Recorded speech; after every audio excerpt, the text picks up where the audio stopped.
All right, babe. What are we doing today? Trapping. Trapping. Setting traps. So we're setting traps. What are we trying to trap here today? Raccoons and possums.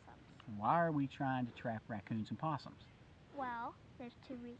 Two reasons. Number one is to keep the turkey population down. I mean up, not down. Why's that? Huh? Why does trapping keep the turkey population good? Because raccoons and possums eat turkey eggs. You know, a lot of people don't realize that. Yeah. A lot of people don't know that raccoons and possums are egg eaters. Yeah. Okay, and why is the other reason? Well, our neighbor has apple and peach trees, fruit trees, and they eat his apples and peaches, and that's what he uses. He sells them, and that's what he uses to make money. Those fruits give him money, and that's how he makes money. Yeah, so his orchard is his business. Yes. And when the raccoons eat the fruit, he doesn't have fruit to sell at the market, so then he doesn't make any money To buy his own food. to buy his own food with. Yes. That's right. A third reason is several of our neighbors have chickens. Yes. And They eat the chickens. they eat the chickens and they eat the eggs. And they eat the eggs. Remember? Which means no food for them because the chickens lay the eggs, and if they eat the chickens, then that means there's no eggs, and if they eat the eggs, then that means there's no eggs. That's right. And some people could sell their eggs to make money. They did sell eggs. They used to sell some of their eggs. Yeah. But they also eat their eggs. They also eat their eggs. So trapping is important for maintaining balance in the system, because if there are no predators that are going to, kill and eat the raccoons and possums, then somebody has to do something to maintain that balance. Yes. Right? Yes. Okay. What do you think about trapping? Do you enjoy it? Is it just a necessary thing we have to do? I like it. You like it? But it's also a good thing we have to do. It's not, I wouldn't say it's not like we have to. It's kind of necessary, I guess. It's necessary. Yeah. Yeah. But I also like it. Well, because of our lifestyle, of us living on the farm, we live off the land. Our neighbors all live off the land. A lot of people, before we moved to the farm, and we lived in a subdivision, we did not know a lot of the things that we now know. Yes. We were isolated Yeah. from the ways of the rural America. I mean, even though I grew up in it, you never did till we moved to the farm. And when we moved to the farm, we realized there are things that we were missing, because when we lived in our subdivision in the city, we didn't have to deal with predators, and we didn't have to deal with animals eating chickens or animals eating eggs or fruit off of our trees, and now we do, and it's something that we have fruit trees too that we have eat. fruit trees. Well, we try to, but a lot of times the animals get to them before we do. Yeah, so that's also a reason why we trap. Yeah. It's a good reason, because we don't even get to eat our apples and peaches because the animals eat them. Yeah. And they go bad. Yeah. Okay, baby. Show me the traps that we've got here today that we're going to use to catch these raccoons We have this one, we're just sitting on it. with. What kind of trap is this? This is a DP. DP stands for dog proof, Why is it dog proof? because there's a little lever in here. Probably can't see, but there's a little lever in there, and only like raccoons, possums, skunks, maybe even chipmunks. I don't know. My uncle caught one. They have to have a hand like we do to pull that little lever on the inside so they get stuck. Yep. And so, like if you have a pet dog or a cat that roams around outside and stuff, you can't catch your dog or cat. Right. Because they cannot pull the little thing on the inside. Yep. And we have another one, which is pink. We spray painted it pink, and we put some glitter on it because, like the other traps that what are they called again? Footholds? Footholds? Yeah. Yeah. Unlike those ones, you want them to see these. So if you spray paint them pink, and if you put glitter on them, you don't have to use glitter. You can use just pink or a bright color even. Yep. Something that stands out, because this sticks out of the ground. Shove it in the ground and show them what you're talking about. Here. You're at the base of this tree, so it may not go in. Yeah, but it goes in the ground like that, so they see it. And so you want them to see it, so it's a bright color. That's why we spray painted it pink. There's a stake on the bottom of this trap. And you go all the way in. You shove it down into the ground as far as you can. Yeah. And of course when you catch it, it pulls it out, but that doesn't matter. Yeah. You just want it in the ground for now. Yep. Yeah. All right, so we're going to set the first trap here on this tree. This is on the top of a ridge here at the neighbor's orchard, just on the outside perimeter of the neighbor's orchard here. And I actually pointed out to Dad earlier, there's like a hole in the base of a tree, which is a perfect spot for a raccoon or a possum to live, because it's hollow. And it's just right over here across this logging road. Yep. So it's important to look for across. It's important to look for sign. Yes. I mean, just sticking a trap out arbitrarily somewhere doesn't necessarily mean you're going to have a very good odds of catching something. Yeah. You want to put a trap where either you see sign, if you're somewhere where there's snow, you can see tracks in the snow. Yeah. Or if you just know. Or if you know, if you've seen them traveling in a certain place, which we have not been here to see this. The neighbor actually contacted us and said that he wants us to trap. He wants us to trap, so we came. Now, I turkey hunt just a couple 100 yards from here, and actually I shot. That's not us shooting, that's the neighbor shooting. There's always gunshots around here. I shot my second turkey of 2021 about 200 yards from here, and my son shot his first turkey ever last year during turkey season about 250 yards from here. Yeah. So if we can keep the nest robber population under control here, then we're also helping the turkey population in the area of where we're hunting. Yeah. All right, let's get this thing baited and get out of here, okay? Okay. Okay, so here's the trap in the ground, and first what I'm going to do is, this is the cable right here. Secured to this tree. Secured to the tree, right around here in a loop. What I'm going to do is, while I still have my gloves on, we're going to bury it so you can't see it. Just once you get up to leave, don't trip on it, because it's kind of like a vine being under the leaves. Yep. And in front of your trap, you're going to want to move the leaves too, because we're going to put corn out. And you want them to be able to see it and be able to eat it. So, here I have some, we actually made this because we used all of it. So, but we made it. What's in it? It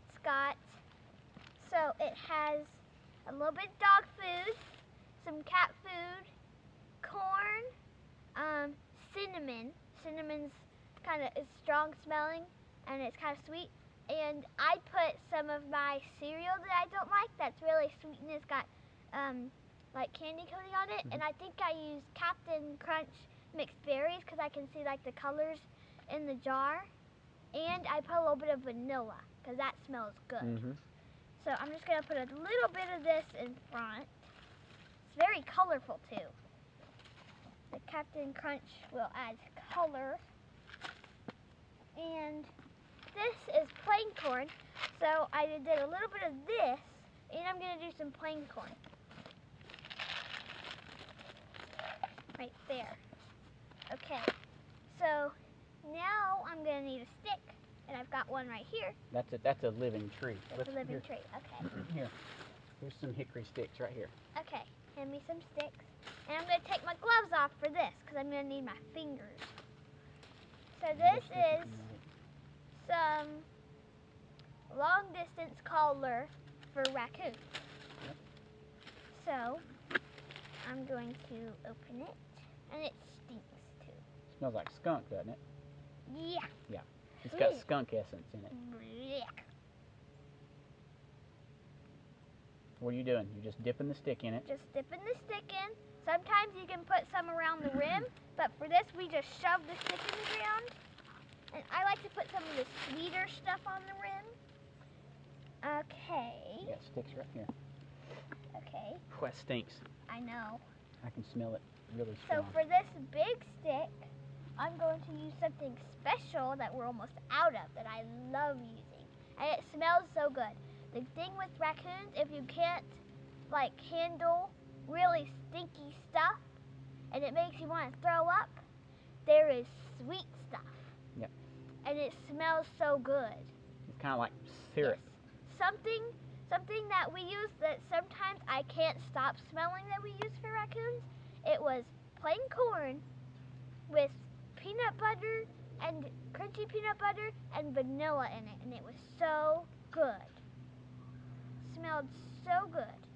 So this is some glow in the dark, and I like to put that on a big stick. Sometimes I put it on the trap a little bit, and then I put it on a big stick so they can see it. You can shove that in for me. And so they see it because it glows in the dark, so they'll see something shining, and hopefully that will draw them to it, and then they'll come and see all this yummy stuff. So what's this? This is coon glandler. Yeah. So right now it's mating season for raccoons. Yes. And the glandler is just kind of a natural, what do you call it? Hormonal secretion or whatever that they let off to attract other raccoons. So you use some of that because it is mating season to try to draw them here. Shove that in, please. Yep. He's my stick shover. And there's one more thing that I want to put out, because whenever you're putting out a trap for the first time, you want to put a lot of stuff in. Oh, and I forgot. We've got... Yeah, you got to put something in the trap. Yeah, and we have these special gummies for it, but you don't even need that. So, what are they? Orange cherry slices. Orange slices, cherry slices. Cut one of those candies in half and shove it around the trigger before you set it, so you don't set it on yourself, obviously. And they'll come to that. You don't even need a gummy. Yeah. Or probably you could use a fruit snack.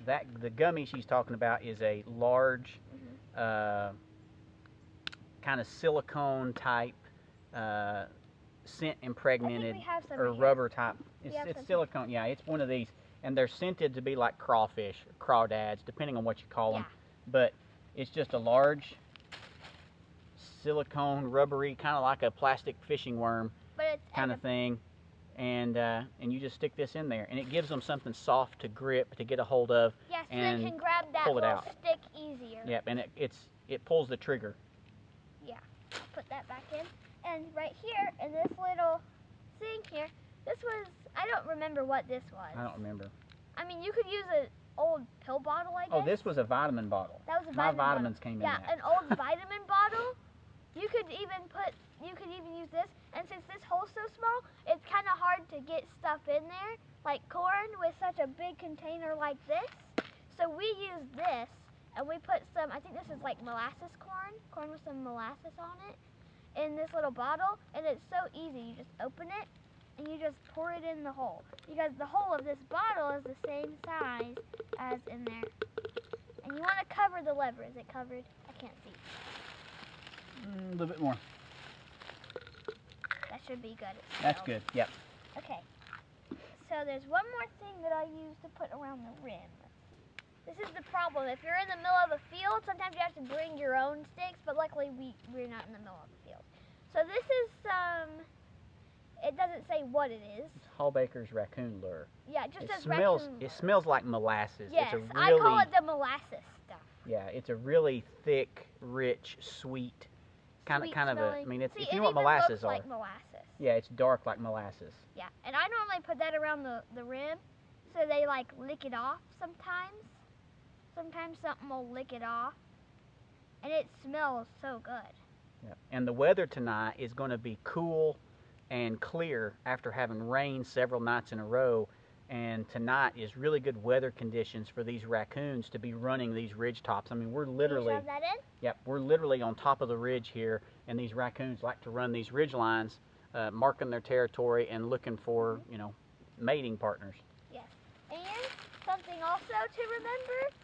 Well, you don't have to, but what we do is we shove our sticks in the ground, and that also helps is so you don't have to get a new stick. Don't just like chuck it after you're done with it. You can keep it, and then you can use it for the same bait every time.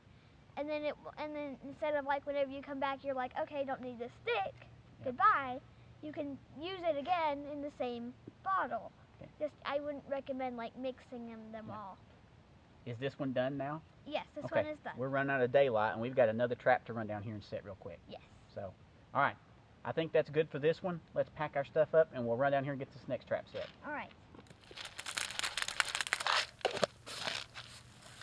I can't open it. Got my gloves on. That ain't good enough. That's Shove it in good. in a second.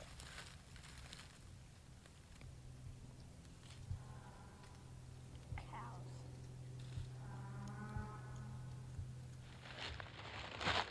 All right, everybody. That's it for what we're going to set out this evening. These are 2 new sets that we just made. We pulled these from another section on the neighbor's farm. Another neighbor that asked us to come trap raccoons.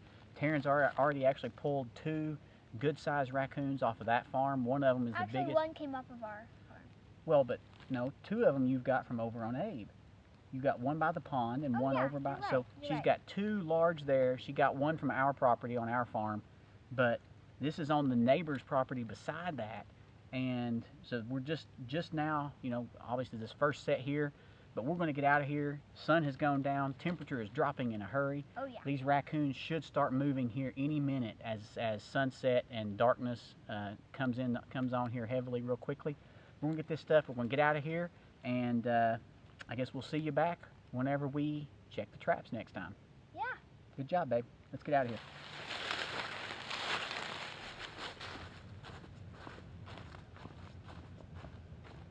Well, this trap's empty. Gotta go check the other one. Nothing here either. We checked traps a while ago and we got this big male raccoon in a pink DP trap. Yeah, so as she said, we went out and checked a little bit ago. We had this male in a different trap, not one of the ones that you watched us set over beside the orchard. This is in an area where we've already caught 2 other good-sized raccoons. So this is the 3rd one out of that area. He's not as big as the last one we caught, the big 24-pound female, but he's about a 20-pound male. So it's another good one to take out. And once again, it was on the pink DP. So the pink DP is proven to be, I mean, that's the ticket for us anyway. I mean, you have that flash of that pink colorful trap, and I think it just catches the eye of the raccoons. Last night's the first night that we've had for probably a week now, I guess, that was, it didn't get below freezing last night. So I don't know if they were just, I don't know. I mean, it may have just been coincidence that we caught him last night for that reason. I don't have a clue. Anyway, he's a good one. Neighbor called me last night who lives, you know, a couple hundred yards from where this guy was caught, and told me that the other night he looked outside on his back porch, and how many raccoons did he say he saw on his back porch? 11 raccoons on his porch. He had put his scraps from cooking out on the back porch, I guess for, I don't know, cat, dog, I don't know what he put them out for necessarily, but he said he looked outside and there were 11 raccoons on his back porch.